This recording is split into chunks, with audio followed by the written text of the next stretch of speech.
Here's a story of how Apple's Siri became the center of a massive privacy scandal that would expose CEO Tim Cook's promise that privacy is a fundamental human right.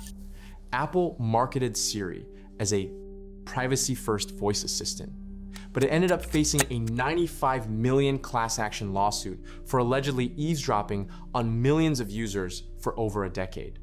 The case exposed an uncomfortable reality. Even a company built on protecting your privacy could still end up listening to your most intimate conversations. The trouble started with a simple promise Apple made to the world. Siri only listens when you ask it to. Say, "Hey Siri," and your virtual assistant springs to life, ready to help. But Apple didn't tell users the wake words aren't perfect.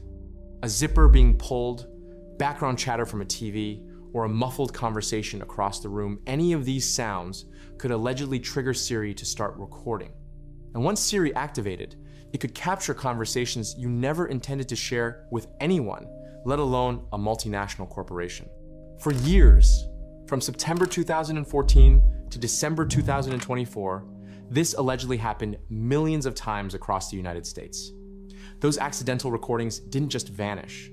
According to the lawsuit filed by California resident Fumiko Lopez and other users, they were reviewed by human contractors, shared with third-party companies, and potentially used to target users with advertisements based on private conversations. This scandal traces back to October 2011, when Apple introduced Siri with the iPhone 4S. It was revolutionary, the first major virtual assistant on a widely popular smartphone. But the biggest privacy concerns didn't emerge until September 2014, when Apple launched the Hey Siri feature with iOS 8. Hands-free activation meant your phone was always listening for the wake phrase, waiting for those magic words. Apple sold this as convenience. No more holding down buttons or fumbling with your phone, just speak naturally, and Siri would respond. But that always listening capability created an inherent privacy risk that wouldn't fully explode into public view for another 5 years. The dam broke in July 2019, when The Guardian published a bombshell report based on testimony from an anonymous Apple contractor working in Cork, Ireland. The whistleblower revealed Apple employed human reviewers to listen to and grade Siri recordings. Apple framed it as quality evaluation, but many users had no idea humans might hear anything at all. The whistleblower's details were startling. Contractors allegedly heard confidential medical discussions between doctors and patients, business deals, drug transactions, and intimate moments between couples. These weren't always intentional commands. Many were private conversations captured when Siri accidentally activated. According to the source, even something as mundane as a zipper sound could trigger a recording. Even more concerning was what came with the audio. The recordings allegedly included additional data, such as location information, contact details, and app usage context that could make it easier to identify who was being recorded. The whistleblower claimed there wasn't much vetting of who had access. With high turnover among contractors, the system appeared to have weak safeguards for extremely sensitive material. The scale was also staggering. Before Apple paused the program, contractors in Ireland were reportedly analyzing up to 1,000 recordings per day. Apple said it was only a small sample, less than 0.2% of Siri requests. But when you consider the massive number of Siri interactions globally, even a fraction of a percent could represent an enormous volume of recordings, including accidental ones. Thomas Libanik later publicly identified himself as the Guardian source, explaining he spoke out because of the lack of safeguards around such sensitive data. Libanik had also filed complaints with European Data Protection Supervisor under GDPR regulations, highlighting how the privacy violations weren't just an American issue. The casual access to private recordings, combined with minimal oversight, created a system that critics argued was ripe for abuse. Apple's response was swift but revealing. Within a week of the Guardian report, Apple halted human grading of Siri requests worldwide. 2 weeks later, Apple CEO Tim Cook issued a public apology rare for a company that typically avoids admitting fault. "We realize we haven't been fully living up to our high ideals, and for that we apologize," Apple said. But the damage was done. In August 2019, just days after Apple suspended the program, Fumiko Lopez filed the first complaint in California federal court. Her allegations were direct. Apple had recorded her private conversations without consent multiple times, even when she never said "Hey Siri" or pressed any activation button. The lawsuit also included a minor, identified as AL, raising additional concerns about children's privacy protection under COPPA regulations. Lopez's case grew into a class action representing millions of Americans who owned Siri-enabled devices between September 2014 and December 2024. The lawsuit accused Apple of violating federal wiretapping laws, California privacy statutes, and breaching contracts with users by recording and sharing private conversations without meaningful consent. The legal theory was simple. Apple marketed Siri as activating only through deliberate user action, either by saying "Hey Siri" or pressing a button. But the plaintiffs alleged Apple knew the wake feature produced frequent false positives, capturing private audio unintentionally. Worse, the lawsuit claimed some recordings were shared with third parties, and users were then targeted with ads based on what Siri picked up. The irony wasn't lost on privacy advocates.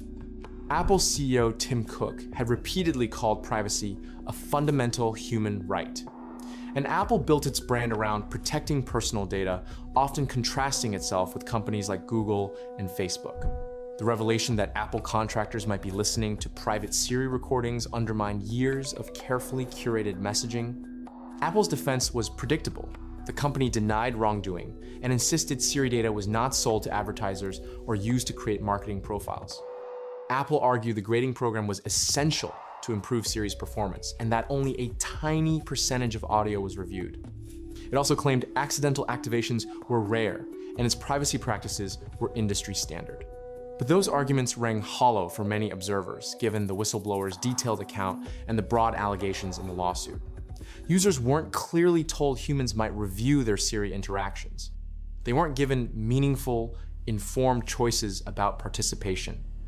And they certainly weren't told contractors often, with minimal oversight, could hear recordings that included intensely personal moments. The legal fight stretched on for years, with Apple contesting the claims while also updating Siri's privacy controls.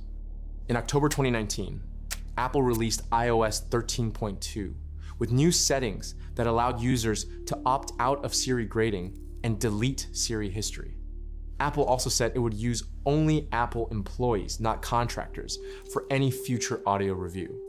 Those changes were significant, but critics argued they came only after years of alleged privacy violations affecting millions of users. The reputational damage was real, and the legal exposure was potentially massive. Court documents suggested Apple could have faced roughly $1.5 billion in damages if it lost at trial under wiretapping and privacy laws. With that kind of risk, settling for $95 million may have seemed like a bargain. On the 31st of December 2024, Apple agreed to the $95 million settlement without admitting wrongdoing. The agreement required Apple to confirm deletion of Siri recordings collected before October 2019 and publish clear information about its opt-in grading program. Class members who submitted valid claims could receive up to $20 per Siri-enabled device, with a maximum of 5 devices per person. For Apple, the financial impact was tiny. The settlement was a microscopic fraction of Apple's yearly profits. Critics called it a drop in the bucket for a company that generated enormous earnings during the class period. But for individuals, the payouts told a different story. When claims processing wrapped up and payments began in January 2026, many class members reportedly received around $8 per device rather than the maximum $20. The lower payouts reflected the number of valid claims filed, suggesting the issue affected a huge number of users. Some recipients were confused when deposits appeared in their accounts labeled Lopez Voice Assistant, the official settlement payment branding that would become the lasting reminder of this privacy scandal. Social media filled with posts from people wondering if it was real money or a scam.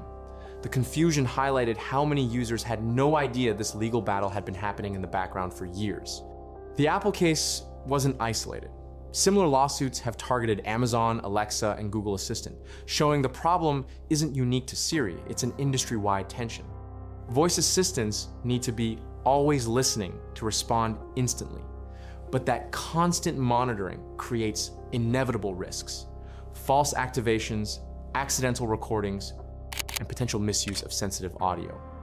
Amazon already paid a 25 million FTC penalty for Alexa privacy violations involving children's data, highlighting how these issues affect entire families. In the end, the Siri scandal became a cautionary tale about the gap between corporate privacy promises and real-world practices. The Lopez voice assistant deposits that appeared in early 2026 weren't just settlement checks. They were reminders of a long stretch of time when private conversations may have been less private than people believed.